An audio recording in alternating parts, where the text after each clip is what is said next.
Ok, meus irmãos. Então, nós estamos caminhando já há alguns domingos na doutrina acerca de Cristo, né? Lembre que o objetivo da nossa EBD aqui é olhar todas as 10 doutrinas principais.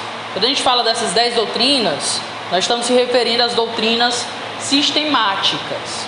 É o que nós observamos dentro de livros de teologia sistemática. O que esse termo técnico quer dizer?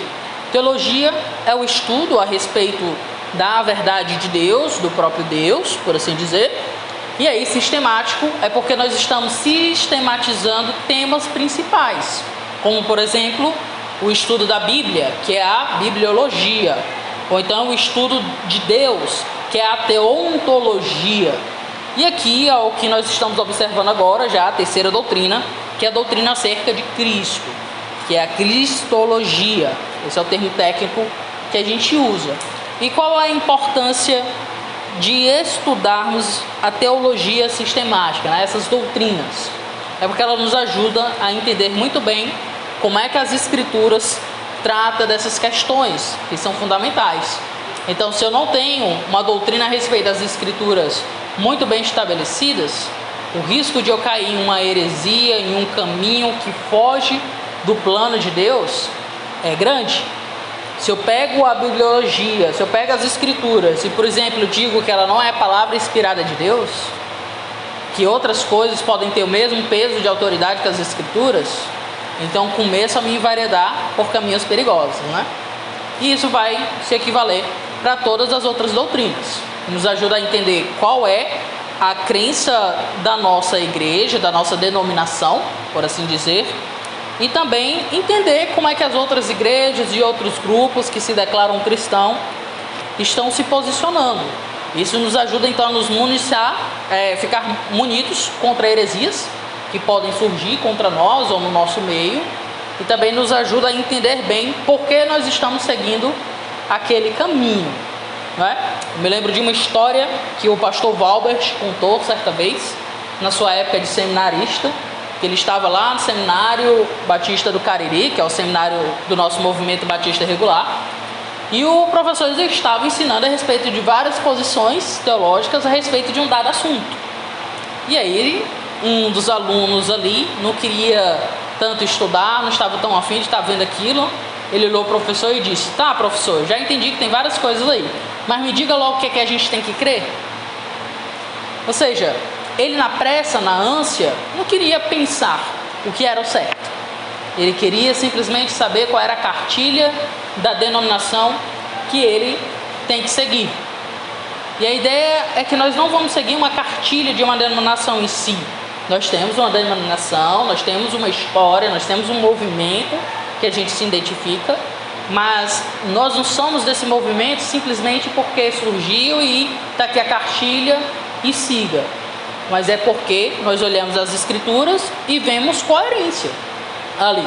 Dentro das questões, das premissas básicas, há uma coerência, então aí sim faz sentido nós seguirmos, né?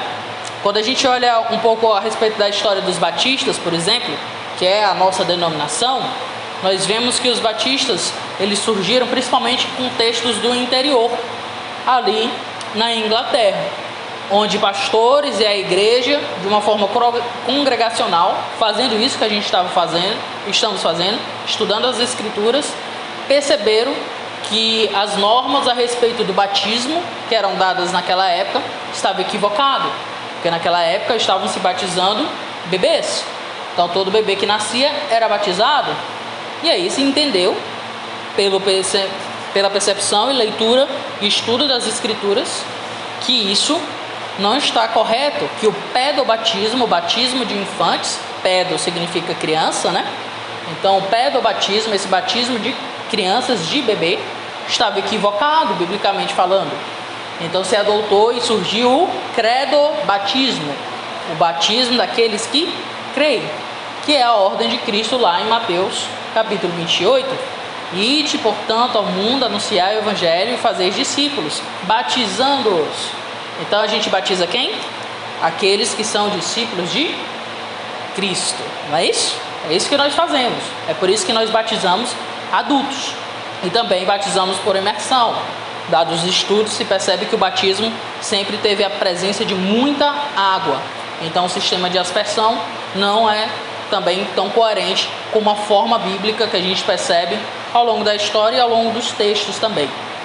Ok? Então, um pouco aqui de história para a gente perceber a importância de estudarmos a teologia sistemática. Voltando para o nosso tema aqui, nós estamos vendo a respeito de Cristo. O que nós precisamos ter bem claro na nossa mente, quais são as nossas crenças fundamentais, o que a Bíblia fala a respeito de Cristo. E eu gostaria de ler mais uma vez, como eu sempre gosto de fazer, a introdução que está presente no material que eu distribuí. Eu acho que eu não mandei de novo no WhatsApp o material, mas para quem quer acompanhar pelo WhatsApp, é só buscar lá nos documentos, que deve estar por lá disponível, né? Eu estou sem meu celular aqui, infelizmente, aí eu não vou conseguir enviar, tá bom? Mas diz assim a introdução, que é a definição de Calcedônio, que foi um concílio eclesiástico onde reuniu várias igrejas no ano 451 e eles escreveram uma definição a respeito de Cristo.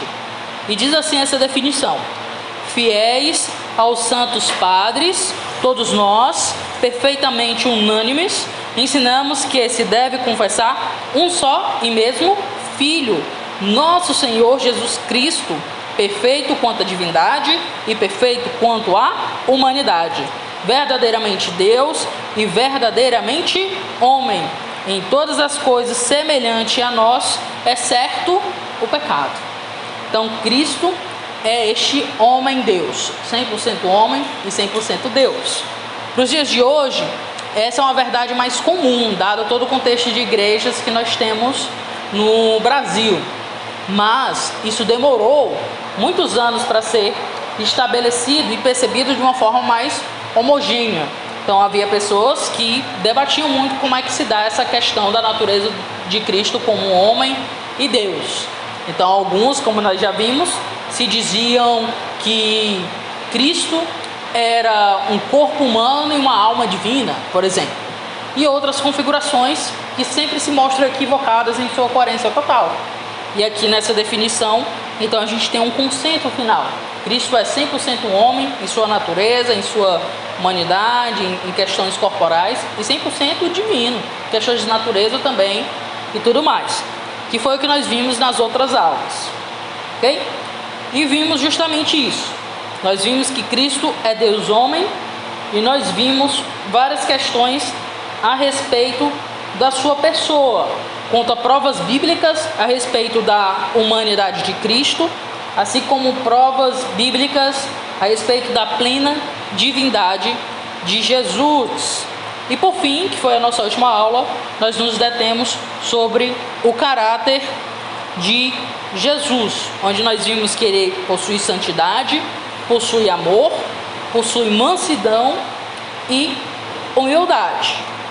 E aí, para quem está me acompanhando nos slides que eu compartilhei, nós estamos no slide 13, que é onde nós vamos caminhar agora, que fala a respeito do auto-esvaziamento de Cristo, né? Nesse slide, para quem tiver aberto ou futuramente for ver, tem uma imagem que eu só coloco à direita, né? De uma iluminura, que a gente fala. É um ato artístico de se pintar as Bíblias, de se decorar as Bíblias que se tinham nos séculos anteriores. A Bíblia sempre foi um material muito caro de ser copiado, porque não existia imprensa e produzir papel ou um material para se escrever, um pergaminho, por exemplo, era extremamente caro, né? Então, havia mosteiros em que o trabalho dos cristãos que estavam ali era ficar copiando a Bíblia. E também, muitos deles começaram a fazer obras de arte na Bíblia. Então, às vezes, entre um evangelho e outro havia uma obra de arte, entre um capítulo e outro poderia ter algo. E aqui nós temos uma iluminura, essa arte, né, esse desenho que se faziam nas Bíblias, que fala a respeito, quer dizer, que comunica um pouco a respeito do que seria a encarnação de Cristo, esse auto-esvaziamento. Se você olhar, você vai conseguir perceber aí algumas letras misturadas e uma bem grande se destacando, né? Que para nós diríamos que é um P, mas na verdade é um Rho, que é a letra grega, para R, da palavra Christos. Então, essa arte que eu acho muito bela, que foi feita ali no período do ano 800 até o ano 1000, 1200 talvez, foi o ano que ela foi confeccionada, né? Ela está mostrando essa beleza, essa grandeza que seria Deus saindo do seu trono e se tornando, né, essa palavra, o verbo vivo de Deus, se tornando humano. Então essa é a ideia. Tanto que se depois você der um zoom, bem debaixo da bolinha do P, você vai ver um desenho que está rodeando e vai ter uma cabeça ali, né, até um pouco cômica, como se fosse isso, Cristo encarnando. Então eu acho bem curioso essa arte. Claro, se você for atrás de ver Iluminuras, você vai ver desenhos bem engraçados. Mas lembra que a gente está falando de desenhos com mais de 1000 anos de existência, né? Então as técnicas não estavam tão apuradas nesse nível, eram monges que estavam fazendo. Mas eu achei muito belo da parte desses irmãos que se dedicaram a preservar os manuscritos para nós, né? Enfeitando a Bíblia, mostrando aí a beleza das verdades que eles percebiam. E a beleza aqui, que está retratada nessa iluminura, é justamente o autoesvaziamento de Cristo.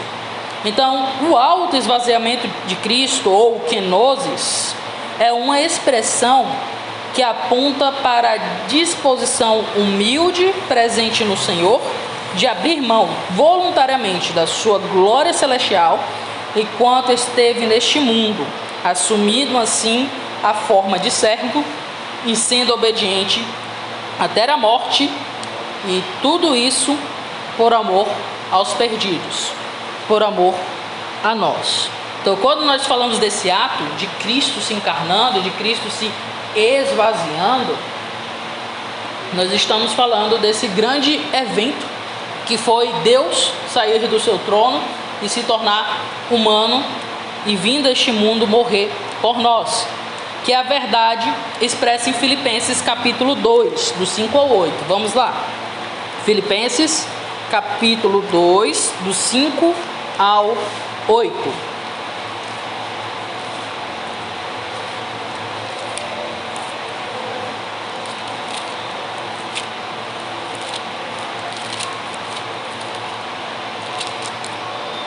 Diz assim a palavra de Deus: tende em vós o mesmo sentimento que houve também em Cristo Jesus, pois ele, subsistindo em forma de Deus, não julgou com usurpação o ser igual a Deus. Antes, a si mesmo se esvaziou, kenosis, assumindo a forma de servo, tornando-se em semelhança de homens e reconhecido em figura humana. A si mesmo se humilhou, tornando-se obediente até a morte e morte de cruz.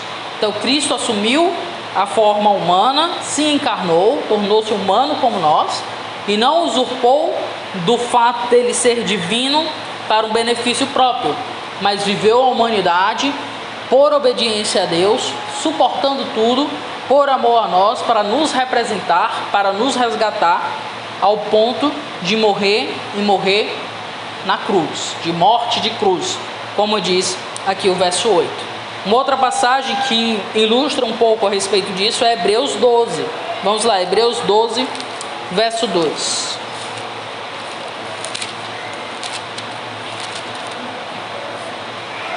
Diz assim: olhando firmemente para o autor e consumador da fé, Jesus, o qual, em troca da alegria que lhe estava proposta, suportou a cruz, não fazendo caso da ignomínia, e estar assentado à destra do trono de Deus.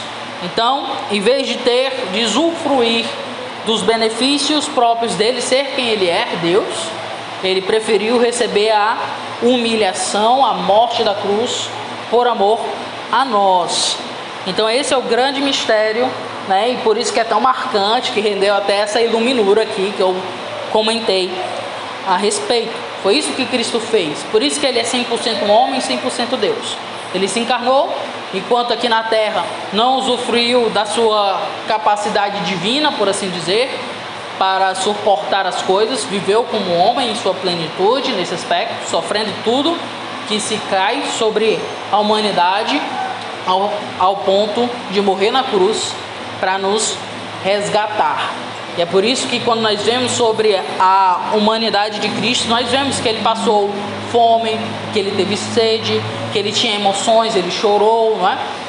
Ele ficava cansado, precisava descansar. Então ele não usufruiu dos atributos divinos que ele possui por conta de nós, para nos resgatar, né? E é um ato realmente glorioso. Já imaginou? Abrir mão de sua condição por amor de nós. Foi o que o nosso Deus, o nosso Senhor Jesus Cristo fez por nós. E é por isso que nós podemos entender então a obra redentora de Cristo, que é o próximo ponto aqui do nosso estudo. A obra redentora de Cristo envolve especificamente sua morte e ressurreição. Após morrer e ser sepultado, Jesus ressuscitou dentre os mortos. A ressurreição do Senhor é um ensino central da fé cristã. Sua negação implica na destruição completa do cristianismo. Então, ele encarnou para morrer e ressuscitar por nós. E isso é fundamental. Quando nós nos declaramos cristãos, nós não queremos dizer simplesmente que cremos na palavra de Deus, envolve isso também, que cremos que Deus existe, envolve isso também, mas de forma bem específica, nós cremos na morte e na ressurreição de Jesus Cristo. Tanto que nós temos 2 atos memoriais que simbolizam justamente isso. Quem sabe quais são esses 2 atos que a gente faz na vida cristã? Batismo e ceia. Quando a gente ceia, nós estamos rememorando o sangue que foi derramado por nós, a carne que foi pregada na cruz por nós. É o sangue da nova aliança, é o motivo de sermos cristãos, de sermos resgatados. Foi a obra de Cristo realizada por nós. E quando nós nos batizamos, simbolizamos essa questão, que assim como Cristo morreu pelos nossos pecados, nós agora estamos morrendo por conta do ato dele para o velho homem e ressurgindo como novo homem. Assim como ele foi sepultado e ressuscitou, nós também somos sepultados e ressuscitamos, né? E por isso que a nossa forma de batismo por imersão geralmente usa esse simbolismo de se deitar a pessoa na água e de levantá-la, como se ela estivesse sendo sepultada e ela ressurgindo, ressuscitando. Por isso que nós usamos a forma do batismo por imersão, que é batizar a pessoa por completo, né? Todo o corpo, certo? Com bastante água, né? Então, nós seguimos essa simbologia que é o que o batismo aponta de fato e é o que a palavra batismo, em seu significado mais simples, significa, que é a imersão. Vamos ver alguns textos que falam a respeito da obra redentora de Jesus. Vamos lá em 1 Coríntios, capítulo 15, verso 3 e 4. Vou pedir para a Leninha ler para a gente. Por favor, leia para a gente 1 Coríntios, capítulo 15, verso 3 e verso 4. Antes de tudo, os entreguei o que também recebi, que Cristo morreu pelos nossos pecados segundo as Escrituras, e que foi sepultado e ressuscitado ao terceiro dia segundo as Escrituras. Então veja, as Escrituras, o Evangelho, testemunham a respeito da morte e da ressurreição por nossa causa. Isso aqui é bem interessante, porque geralmente quando a gente pensa em evangelismo, por exemplo, em pregar o Evangelho a algumas pessoas, nós falamos apenas do aspecto da morte de Jesus, né? Olha, ele morreu pelos nossos pecados, ele morreu por todos que creem, se arrependem, creem no sacrifício de Jesus Cristo. E às vezes esquecemos da outra faceta, que é a ressurreição. Cristo ressuscitou por nós também. É por conta de ele ter ressuscitado que nós temos essa esperança. Então, esse é um ato muito importante para nós também e que não deve ser apagado. Que era o problema aqui específico dos irmãos de Coríntios. Eles estavam dizendo, sim, Cristo morreu pelos nossos pecados, mas esse negócio de ressurreição não há. Olha só que absurdo, né? Não, a ressurreição existiu, Cristo de fato ressuscitou. A nossa esperança está nisso. E é porque ele ressuscitou que nós também podemos ter a esperança e a certeza e a segurança de que nós também ressuscitaremos. Então, aquela dicotomia, às vezes, que é feita na cultura grega a respeito de corpo e alma, aqui é mostrado que nós não somos apenas alma, mas também corpo. Cristo ressuscitou em corpo. Nós veremos ele no céu com suas chagas, com o furo da lança, né? E nós também teremos corpos. Nós ressuscitaremos em corpo também, que era o problema dos coríntios, que pensava que a única coisa que era redimida ou transformada era o aspecto imaterial do homem, que a gente chama de alma ou espírito, né? Esse aspecto imaterial da nossa existência. Mas o corpo não tinha nenhum valor, então você podia fazer com ele o que quisesse. Era mais ou menos essa ideia que muitos ali na época estavam fazendo. E não é isso. Cristo ressuscitou corporalmente, e nós também vamos ter que ressuscitar corporalmente também. Isso é interessante, porque nós muitas vezes não pensamos nisso, né? Só temos essa visão mais etérea, de uma almazinha que sai do corpo. Mas não, a redenção envolve tudo, toda a nossa existência, inclusive o corpo, que também faz parte do que nós somos. Nós somos uma parte material, sim, mas o homem também, ele é material. Nós temos um corpo, né? De fato, nós nos movemos nesse mundo através do nosso corpo, que faz parte de nós. Não tem como lhe separar. Tanto que é aquela questão, né? Onde reside a alma do homem? Então muitos vão dizer, é no coração, algumas culturas, outras, é na mente. Outros, os gregos, são nas tripas. Eita, nas tripas? Porque quando você tem uma emoção forte, onde é que você sente aquele friozinho, né? É no intestino, né? Dá vontade logo de ir no banheiro. Então muitos diziam que a alma ficava nas tripas. E não é isso. A realidade do homem é corporal e também imaterial. O homem é tanto um ser espiritual que recebeu esse sopro de vida de Deus, lembra de Gênesis? E também possui um corpo. Deus formou o corpo do homem, do pó da terra. Pode falar, irmão Genival. Você vai relatar algum aspecto desse corpo? Quem mora criança vai ser pai do corpo, ou em corpo? Dá alguma ideia assim? A respeito das crianças? Não, a respeito da forma desse corpo. Se o morre idoso, aquele corpo, se mora criança. Sim. Dá alguma Apaixonado, né? Lá. Como é que vai ser, né? Em antropologia a gente vai ver o estudo a respeito do homem um pouco mais sobre isso. A gente não tem um aspecto sobre a questão da idade, né? Por exemplo, qual a idade que a gente vai apresentar, né? Quando formos ressuscitar. Mas a gente vê que são corpos glorificados, onde toda morte, choro, dor, necessidades estarão supridas, certo? Então, por conta disso e por conta da idade que Cristo poderia ter morrido, nós aí tendemos a imaginar que seria no auge da vida humana, que é a vida adulta, né? Seria por volta dos 30 anos. Então provavelmente teríamos esse aspecto. Só que vai ser um novo corpo. Nós vamos receber até mesmo um novo nome, né? Então há um aspecto do de hoje, mas também há uma novidade de vida, né? Há algo novo ali envolvendo também. E aí Deus é proposital nisso. Ele não traz muitos detalhes, porque Ele quer gerar em nós o quê? Expectativa. Quando a gente trabalha em escatologia, eu meditando, né, nesse tema de escatologia, estou lendo um pouco mais sobre isso esses dias, eu percebi duas coisas que Deus trabalha com a gente. Uma é uma paciência humilde que nós devemos ter, porque Deus não quer revelar tudo, então a gente tem que ser paciente e esperar as coisas ocorrerem, né? Então é exercitar essa nossa humildade. E outra é uma criatividade de expectativa. Então Deus, ele dá alguns elementos que nos faz pensar, né? Como seria? E a gente fica curioso, pensando, e isso querendo provocar em nós uma certa curiosidade, realmente, uma investigação, tentar ver como é as questões.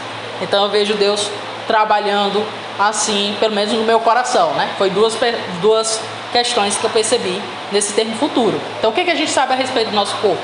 Vamos ter um corpo glorificado, um corpo novo, que não sofre mais os efeitos da queda.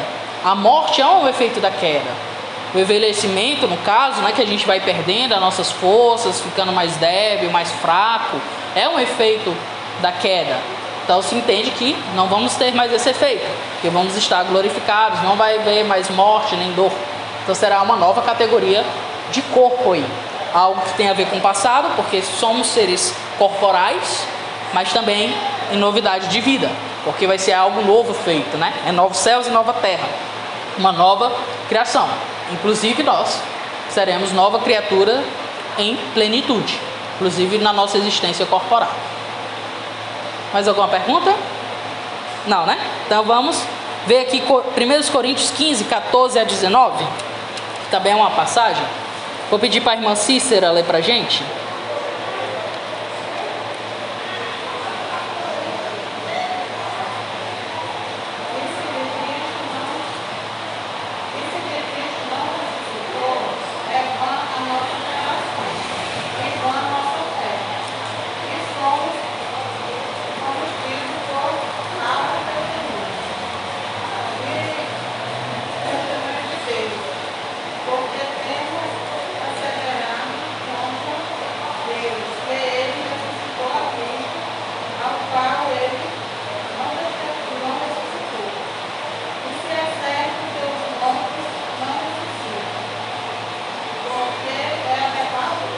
Até o 19.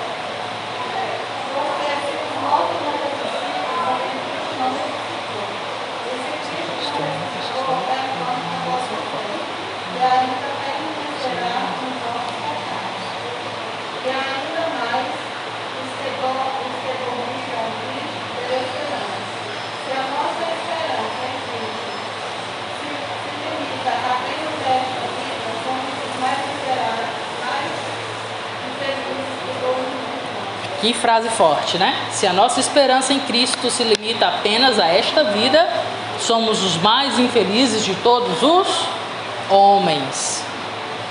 Aqui Paulo está cravando bem forte. A esperança da ressurreição é uma temática central na vida cristã. A nossa esperança, lembra que o cristão ele possui um tripé na sua vida? Quem lembra? Que eu sempre falo nas aplicações. Quem sabe? Quais são o tripé da vida do cristão? Amor, esperança e a fé. Se a gente não tem mais essa fé na ressurreição, a nossa esperança se esvai. São os mais felizes de todos os homens. A nossa esperança é vã. Mas o fato é, a ressurreição é um fato. Cristo já ressuscitou. Aleluia, né? Como diz o hino. Cristo já ressuscitou. E é porque Ele ressuscitou que nós podemos ter certeza que também nós ressuscitaremos. E é ao focar sobre isso que a gente pode ver os resultados que a ressurreição de Cristo produziu. São basicamente 3. O primeiro deles é que confirmou a divindade de Cristo, né? Pois ele venceu a própria morte, então não é um mero humano. Vamos lá em Romanos 1, verso 4. Romanos 1, versículo 4. Diz assim: e foi designado Filho de Deus com poder, segundo o Espírito de Santidade, pela ressurreição dos mortos, a saber, Jesus Cristo, nosso Senhor. Então ele foi declarado Filho de Deus de uma forma muito poderosa, por meio do quê? Por meio da ressurreição dos mortos. O fato de Cristo ressuscitar é uma prova cabal de que Ele de fato é Deus. Por isso que o cristianismo teve uma mensagem muito poderosa. Por isso que, mesmo sendo anteriormente considerada uma seita do judaísmo, ela cresceu de uma forma tão grandiosa. Pois de fato, um homem ressuscitou. De fato, aquele homem não era um mero homem, não era um mero galileu. Era o Deus encarnado entre nós. Então esse é um resultado que a ressurreição comprova, que Cristo de fato é divino. O outro é porque ele serve de garantia da justificação dos crentes. Vamos lá no capítulo 4 de Romanos, verso 25. Vou pedir para o irmão Genival ler para a gente. Romanos 4, versículo 25. O qual foi entregue por causa das nossas transgressões e ressuscitou por causa da nossa justificação. Seja, para a gente ter certeza que seremos justificados, Cristo ressuscitou, né? Ele é a garantia da nossa justificação. Isso aqui é muito interessante, porque na nossa cultura popular, um cristianismo mais diluído por conta da nossa cultura, a gente pensa que são os nossos atos que vai nos justificar, né? Ou certos rituais, ou certas fórmulas, ou certas declarações. Mas aqui o apóstolo Paulo está mostrando que a ressurreição de Cristo é a causa da nossa justificação. E ressuscitou por causa da nossa justificação. É assim que diz o verso, não é? Então, Cristo ressuscitou, por conta disso, nós podemos ter certeza que somos justificados por Deus, de forma completa, de forma cabal. E por fim, um outro resultado é que forneceu uma base para a certeza da ressurreição futura dos cristãos. Então vamos lá, voltar para 1 Coríntios, quer dizer, avançar para 1 Coríntios, capítulo 15, verso 20. E depois ver 2 Coríntios 4, 14. 1 Coríntios 15, 20. Isso, pode ler para nós, irmão Lázaro? Mas de fato, Cristo ressuscitou entre os mortos, sendo ele as primícias dos que dormem. Seja, ele é a primícia, o primeiro, né? Essa primícia aqui é um termo que o apóstolo Paulo está empregando para os primeiros frutos que surgem em uma plantação. Então, a plantação, ela não surge os frutos tudo de uma vez, né? Então, tem uns primeiros frutos que é dando indício que vai vir ali a colheita e depois vem tudo de uma vez. Então, essa é a ideia de Cristo é a primícia. É aquele primeiro fato ali, aquele primeiro botão, aquela primeira flor que se torna fruto, por assim dizer, né? Mostrando o que há de acontecer conosco. Lembra que eu falei que a escatologia trabalha a nossa criatividade de expectativa? É isso. Se Cristo ressuscitou, e como ele ressuscitou, como o corpo dele é, nós também podemos ter essa expectativa e ter esse anseio em nós. Vamos lá em 2 Coríntios 4, 14. 2 Coríntios 4, verso 14. Diz assim: sabendo que aquele que ressuscitou o Senhor também nos ressuscitará com Jesus e nos apresentará convosco. Então, aquele que ressuscitou Jesus Cristo, próprio Deus, também vai nos ressuscitar e nos apresentará convosco, todos nós reunidos nessa ressurreição. É a esperança que a gente vê quando Cristo vem nos buscar a igreja amada, né? Então, em Tessalonicenses vai narrar essa questão. Soar da trombeta, os mortos vão ressuscitar, os nossos corpos serão transformados e seremos levados juntos com Cristo aos céus, pela narrativa que lá comenta. Ok? Então veja quão central é a doutrina da ressurreição. E às vezes a gente apaga, né? E é por isso que dentro das festividades do mundo, que há no nosso mundo e no nosso calendário, há duas em especial que eu gosto de lembrar e que para mim são muito marcantes para nós, que é o Natal e a Páscoa. Que no Natal nós lembramos aquele mistério da kenosis, lembra?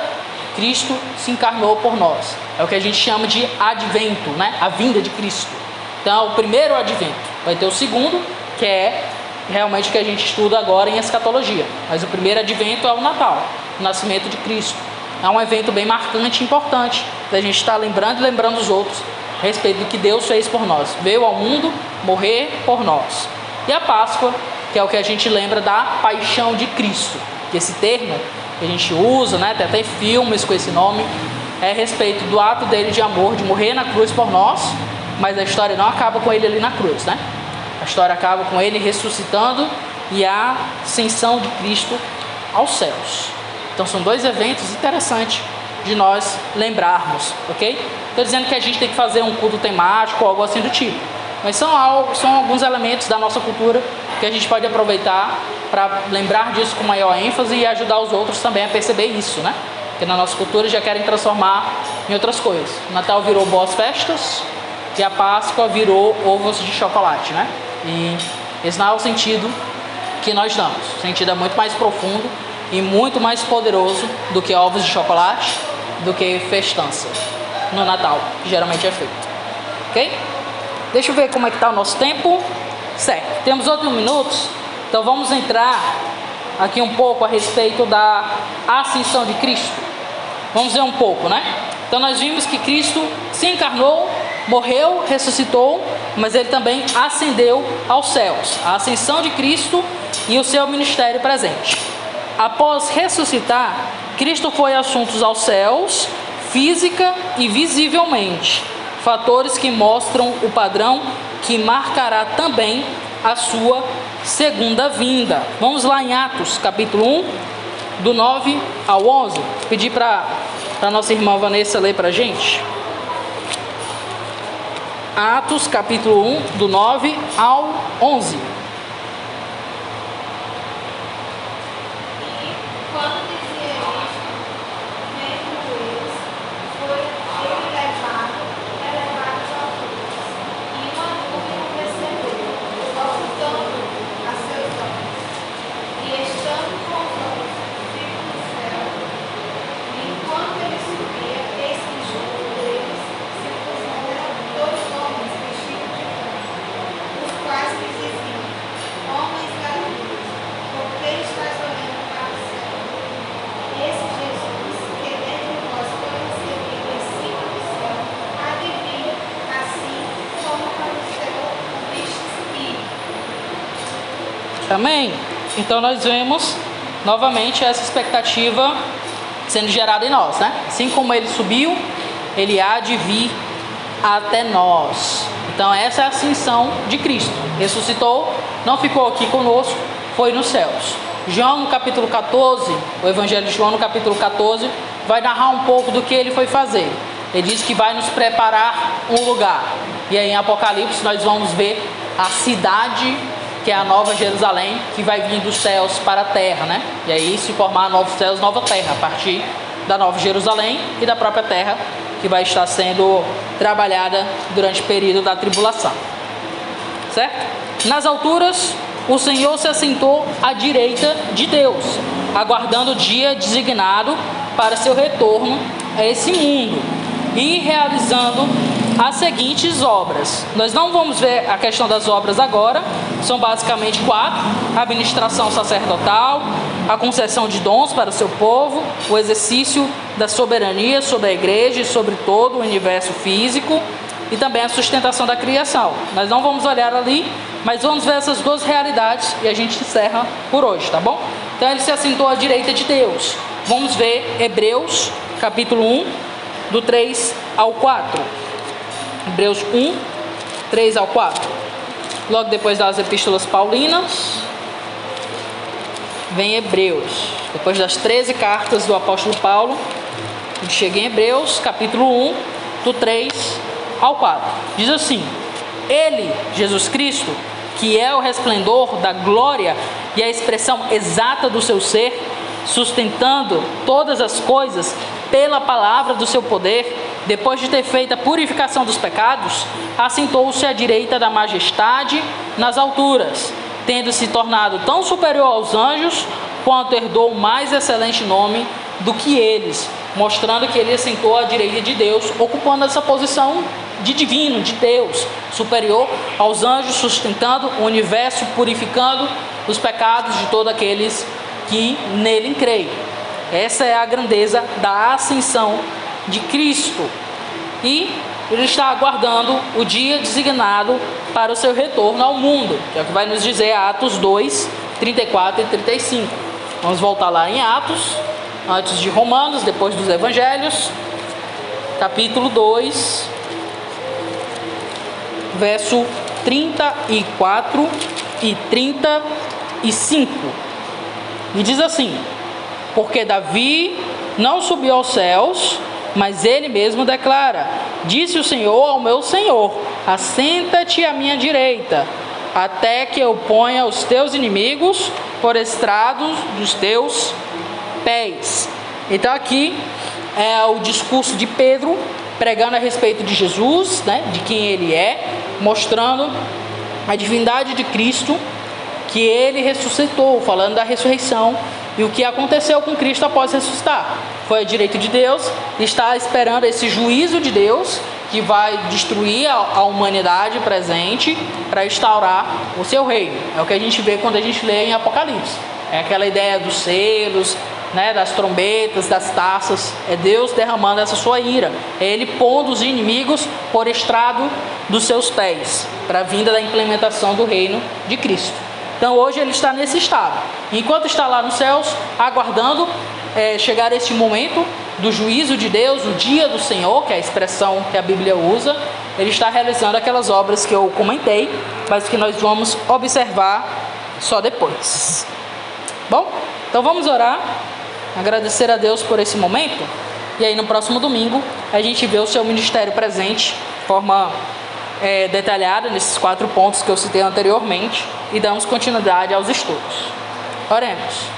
Senhor amado Deus, eu quero te agradecer e te exaltar por tua misericórdia e teu grande amor, e por conta de Cristo, que encarnou, que morreu, que ressuscitou, que ascendeu aos céus, que está à tua destra, que está ministrando no presente, que está aguardando este momento de vir nos resgatar da ira vindoura e da instauração completa do seu reino, que também é a nossa esperança. Que essa esperança, que esse ensino, que essas verdades possam impactar o nosso coração, para que na vida prática, na vida comum, possamos ser fiéis a Ti e expressar esse amor que foi demonstrado a nós, aos outros. Sabemos que os dias são difíceis, as batalhas são longas, somos pecadores e estamos rodeados de pecadores, mas em Ti nós temos a remissão dos pecados e a purificação do nosso ser. Então nos ajuda a viver cada dia como novas criaturas que se rende a Ti e glorifica o Teu nome em todas as áreas que o Senhor nos permite estar inseridos. Sei que o nosso culto que vem logo a mais, que possamos prestar um bom momento de adoração e de ouvir a Tua palavra. É a nossa petição. Em nome de Cristo Jesus. Amém.